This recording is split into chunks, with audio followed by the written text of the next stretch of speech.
Bismillahirrahmanirrahim. Assalamualaikum warahmatullahi wabarakatuh.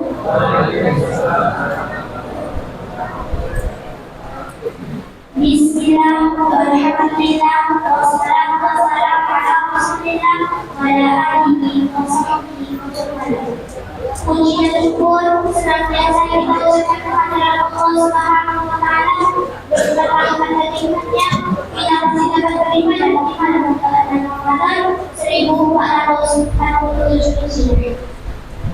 Salawat dan salam selalu tercurahkan kepada Rasulullah yakni Nabi Muhammad sallallahu alaihi wasallam dan sahabat. Allahumma shalli ala sayyidina Muhammad wa ala alihi wa sahbihi. Yang kami hormati Bapak RT beserta kerabat-kerabatnya, yang kami hormati Ketua Musyawarah beserta kerabat-kerabatnya, yang kami hormati beserta Hakiman dan siswa, dan yang kami hormati Bapak Ibu jamaah serta teman-teman yang telah hadir pada kesempatan kali ini, yang insya Allah dirahmati Allah Subhanahu wa taala. Perkenalkan, saya Nuri sebagai pembawa acara Sahabat Ramadan Ramadan. Alhamdulillah, pada malam hari ini usaha kita merupakan salah satu dari 200 usaha yang mendapatkan kunjungan dari Al-Salam. Ada berbagai kunjungan dari tim dan juga berbagai sudut masjid adalah sebagai berikut. 1. Kepemimpinan dai. 2. Penyerahan pintu lisan dan sambungan ayat oleh aturan kepada pengurus usaha yang utama. Baiklah, langsung saja kita saksikan penampilan manusia dari atasan dari acara yang pertama. Kepada kami teruskan assalamualaikum.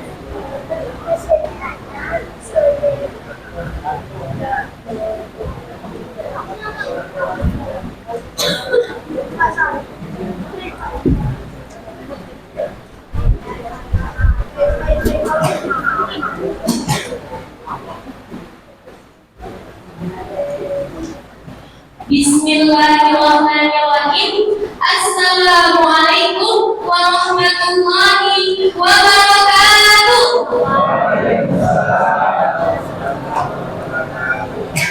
Alhamdulillahirabbil alamin. Assalatu wassalamu ala asrofil anbiya'i wal mursalin wa ala alihi wa ashabihi wasallam.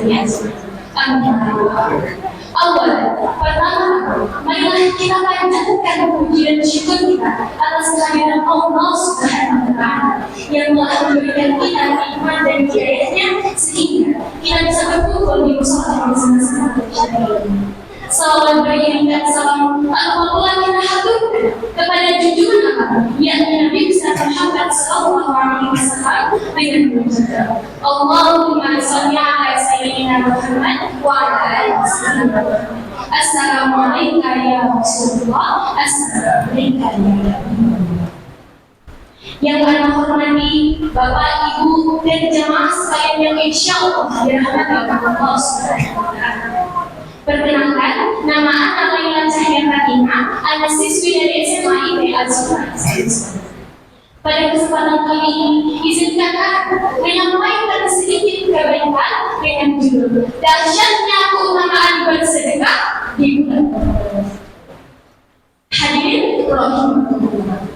Di bulan yang penuh berkah ini, yakni bulan Ramadan, kita diberikan kesempatan emas untuk mendekatkan diri kepada Allah dan meningkatkan ibadah. Nah, salah satu amalannya adalah bersedekah. Mari sama-sama kita merenungkan dari sekalian, apa sih keutamaan bersedekah di dalam konteks Ramadan? Allah Subhanahu wa taala berfirman di dalam Quran surah Al-Baqarah ayat 167 yang berbunyi أعوذ بالله من الشيطان الرجيم يا أيها الذين آمنوا أنفقوا من طيبات ما كسبتم ومما أخرجنا ولا تيمموا الخبيث منه تنفقون ولستم بآخذه إلا أن تغمضوا فيه واعلموا أن الله غني حميد. Yang artinya, wahai orang-orang yang beriman, manfaatkan sebagian dari hasil usahamu dan sebagian dari apa yang telah kamu keluarkan dari kami. Dan janganlah kamu memilih yang buruk-buruk lalu menyalahkan padahal kamu sendiri yang tidak mau mengambilnya melainkan dengan kemiskinan. Dan ketahuilah Allah Maha Terpuji lalu. Dari ayat ini hadirin sekalian, kita bisa tahu bahwa sedekah ini tidak hanya memberikan sebagian harta kita kepada orang lain, tapi kita memberikan apa yang terbaik kepada orang lain.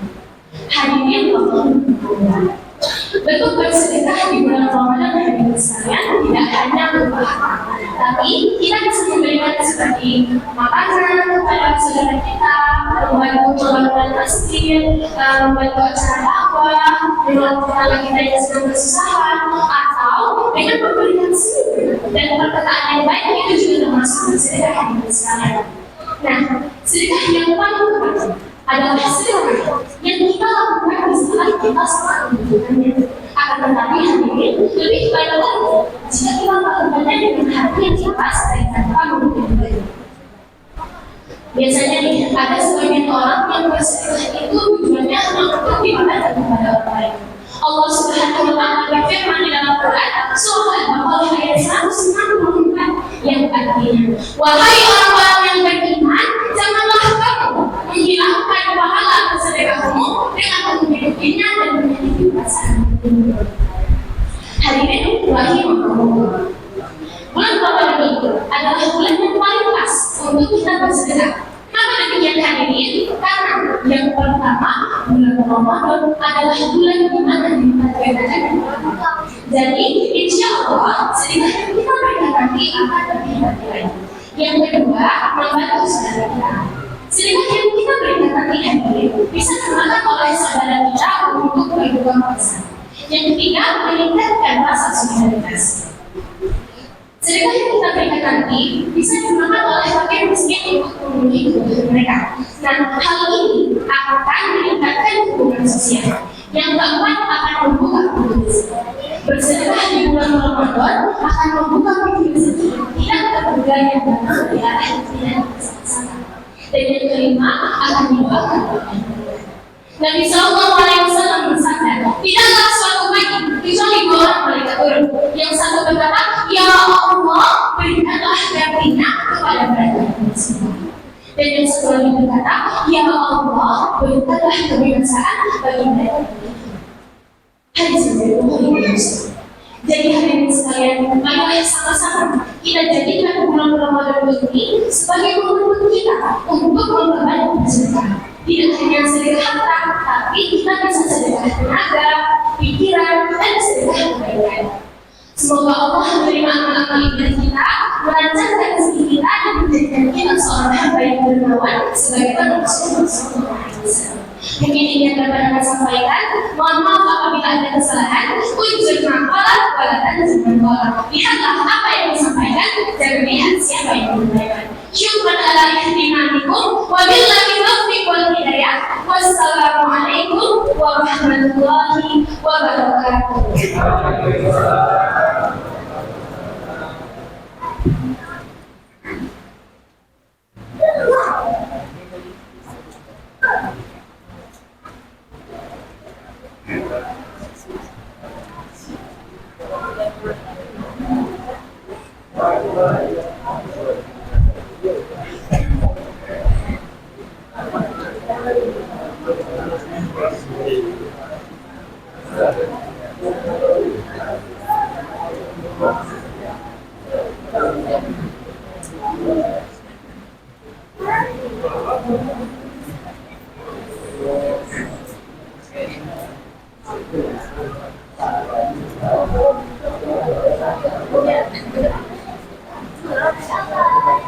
Bukan.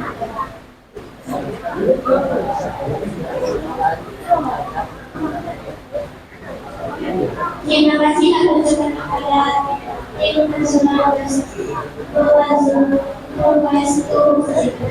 Acara selanjutnya ceramah yang akan dibawakan oleh Bapak Ustaz dengan tema urgensinya dalam pada masa kami persilakan dan selamat.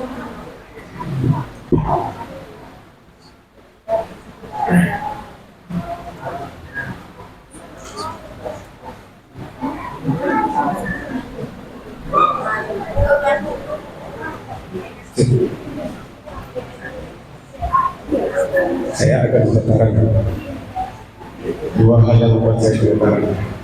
Pertama, menyaksikan anak kita tadi begitu berapi-api, begitu bersemangat dalam menyampaikan tausiah. Kita beri semangat kepada anak kita dengan takbir. Masih di awal Ramadan kan Pak ya? Kalau masih di awal Ramadan tentunya masih semangat. Kita sekali lagi takbir untuk anak-anak kita. Takbir. Dan satu lagi yang membuat saya gemetaran ini, saya duduk di kursi ini. Jadi istilahnya saya itu seperti CEO yang menyamar. Seperti di drama-drama Cina yang suka lewat dan Facebook. Tapi alhamdulillah kita bersyukur kepada Allah SWT. Bismillahirrahmanirrahim. Assalamualaikum warahmatullahi wabarakatuh.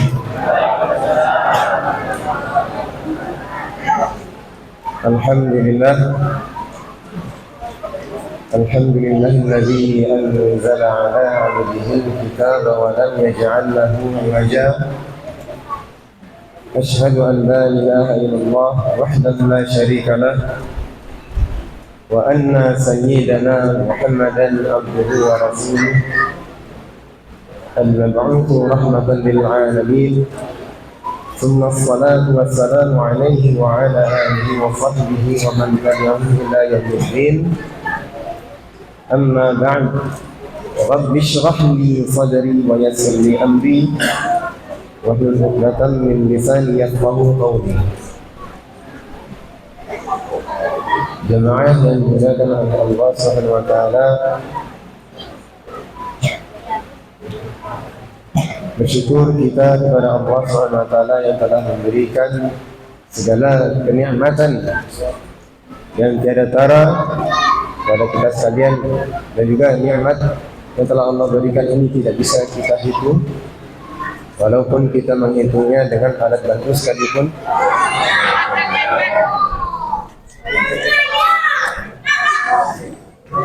Kejutan yang begitu luar biasa Pak ya. Oke. Kayaknya membalik ini Pak ya. Alhamdulillah. Kejutan yang luar biasa. Ini semakin saya membuat gemetaran Pak. Bersyukur kita kepada Allah Subhanahu wa taala yang telah memberikan segala kenikmatan kepada kita sekalian, yang mana kenikmatan itu tidak bisa kita hitung walaupun kita menghitungnya dengan alat bantu sekalipun. Misalnya paku yang kita pergunakan untuk menghitung kenikmatan yang setiap kali kita dapatkan. Kalau kita pergunakan paku, tentu paku itu tidak akan cukup sama sekali. Dan kenikmatan itu begitu luas, bahkan luasnya melebihi lautan, yang mana kita tidak tahu akan tepian nikmat tersebut, dan bahkan kita tidak tahu jarak antara kita dengan tepian nikmat tersebut karena saking luasnya. Namun yang bisa kita lakukan hanyalah kita senantiasa bersyukur kepada Allah Azza wa Jalla dengan mengucapkan alhamdulillah. Alhamdulillah. Selawat serta salam kita sampaikan kepada baginda Nabi Muhammad sallallahu alaihi wasallam, dan mengucapkan Allahumma salli ala sayyidina Muhammad wa ala ali sayyidina Muhammad. Dan tak lupa saya sampaikan rasa takzim atau rasa hormat saya kepada para ahli ulama, cerdik pandai, tokoh masyarakat, serta jamaah sekalian yang tidak bisa disebutkan satu persatu, namun tidak mengurangi rasa cinta saya karena keimanan kepada Allah SWT. Tentu kalau kita sebagai orang beriman seharusnya saling mencintai karena Allah dan menafikan perbedaan. Perbedaan itu adalah rahmat dari Allah SWT. Seperti yang disebutkan oleh MC tadi, pada malam ini saya akan menyampaikan tausiah mengenai urgensi niat dalam ibadah. Urgensi niat dalam ibadah. Ya, anak-anak kita semuanya, teman-teman, ya sudah dicatat judulnya. Bisa kita lanjutkan? Bisa kita lanjutkan? Oke, kita lanjutkan. Jemaah yang dimuliakan oleh Allah Subhanahu wa taala, berkaitan dengan niat. Pasti ini juga berkaitan dengan amalan sehari-hari yang kita lakukan. Karena setiap amalan yang kita lakukan pasti disertai, didahulukan oleh niat. Tidak ada amalan yang tidak didahului oleh niat. Semuanya pasti didahului oleh niat.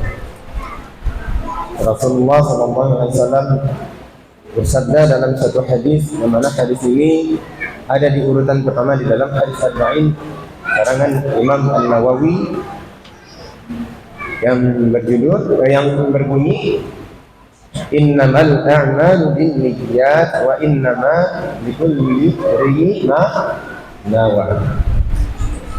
Setiap perbuatan, setiap pekerjaan itu bergantung daripada niatnya. Dan setiap orang akan mendapatkan balasan daripada apa yang telah diniatkannya. Jadi memang pekerjaan dan niat tidak bisa dipisahkan.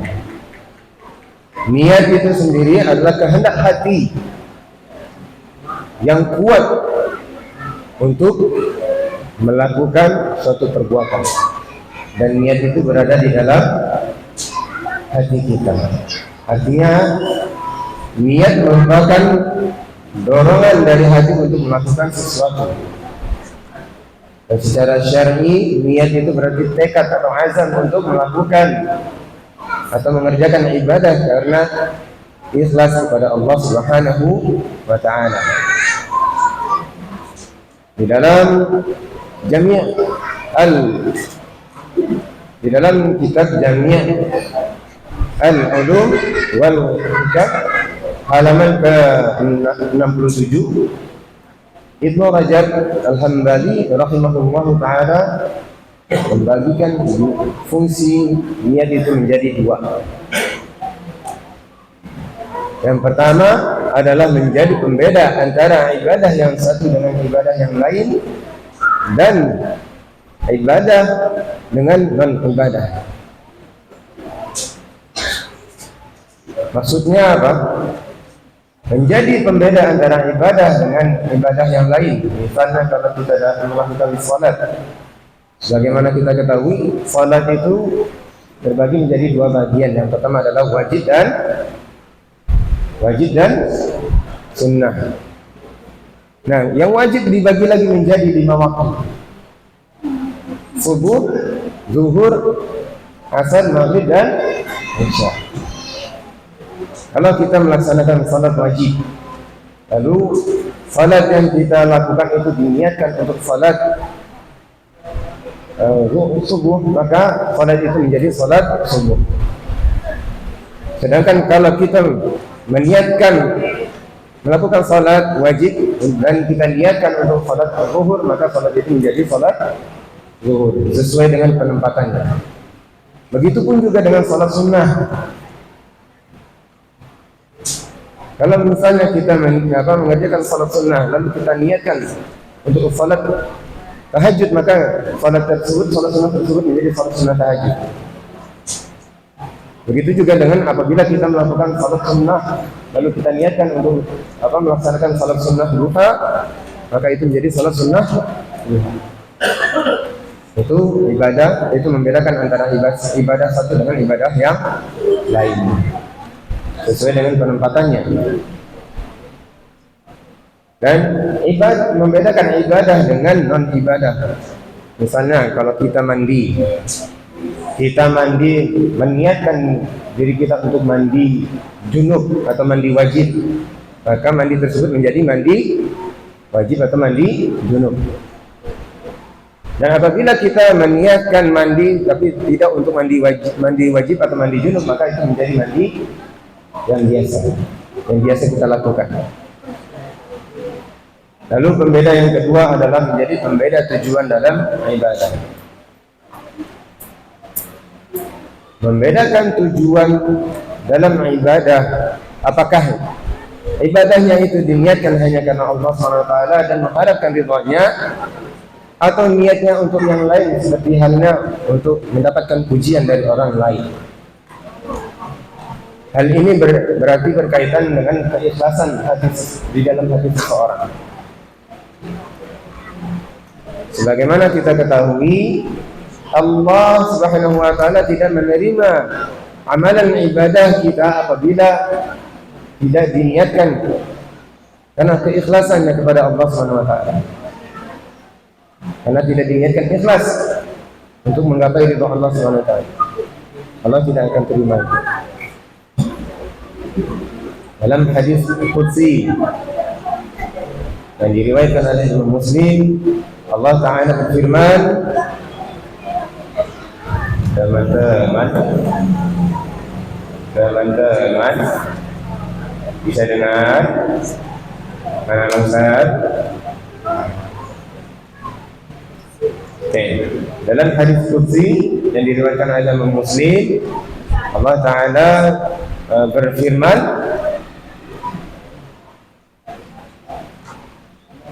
Allah Ta'ala berfirman,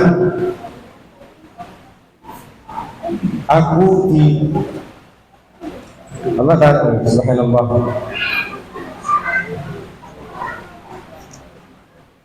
aku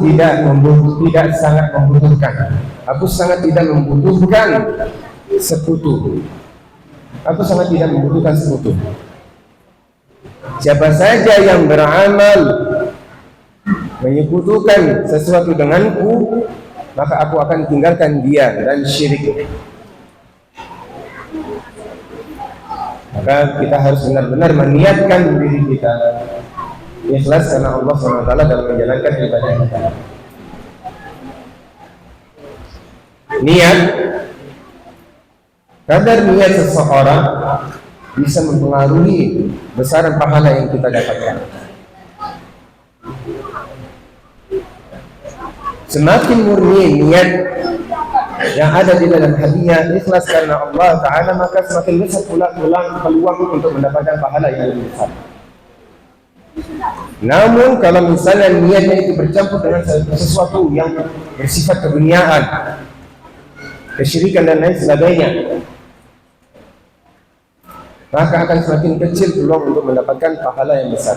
Walaupun yang ia kerjakan, amalan yang ia kerjakan, ibadah yang ia kerjakan itu berpotensi mendapatkan pahala yang lebih besar, tapi kalau bukan murni karena Allah SWT, tidak akan mendapatkan pahala yang besar, atau bahkan sama sekali tidak akan mendapatkan pahala.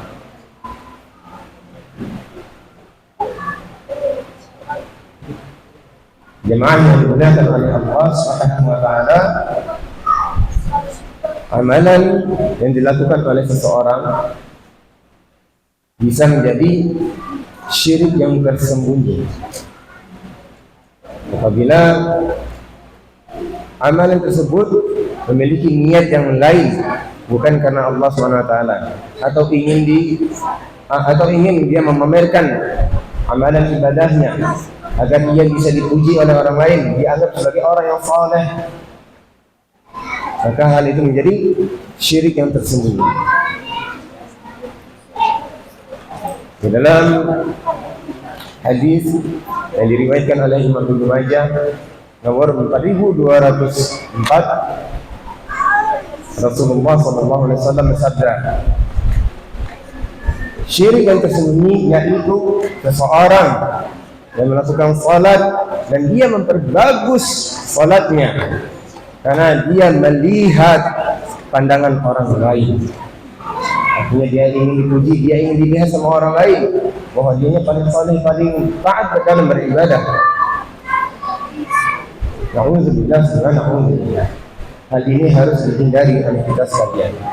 Dan kita sebagai umat Islam, umat yang beriman kepada Allah SWT, harus menjaga niat kita dalam beribadah. Niat ikhlas karena Allah Ta'ala itu yang harus kita jaga.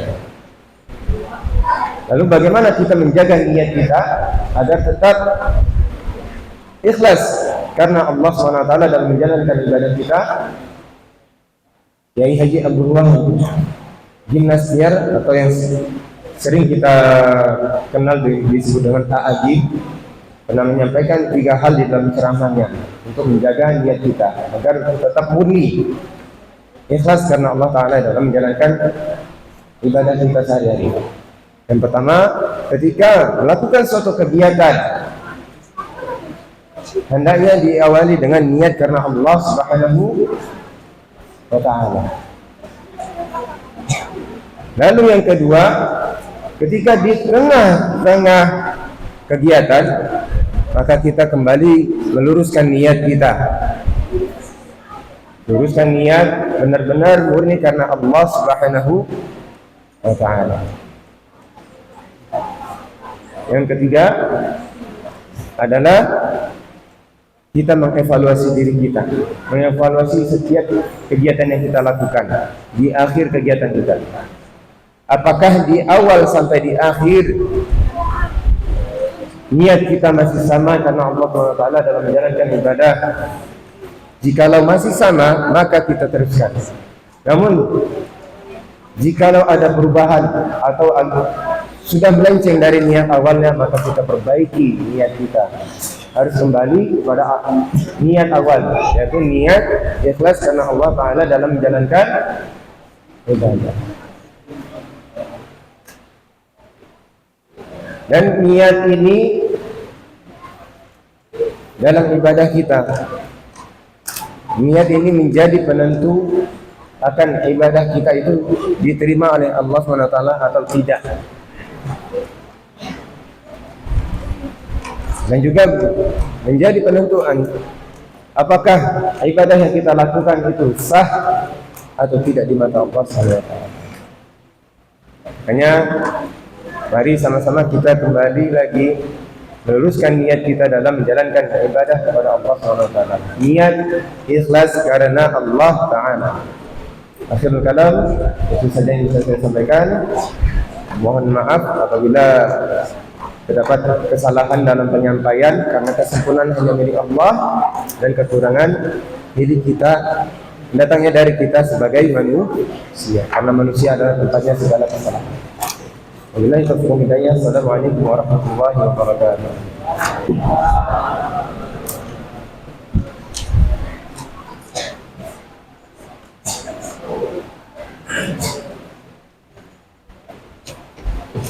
Terima kasih kepada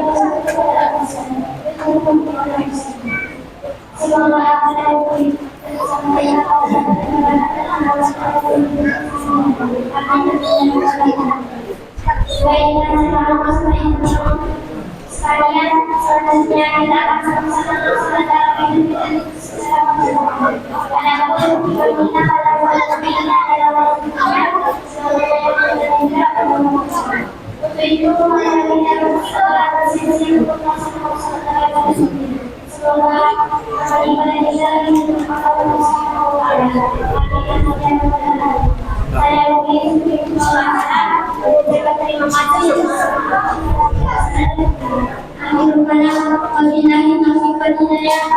Assalamualaikum warahmatullahi wabarakatuh.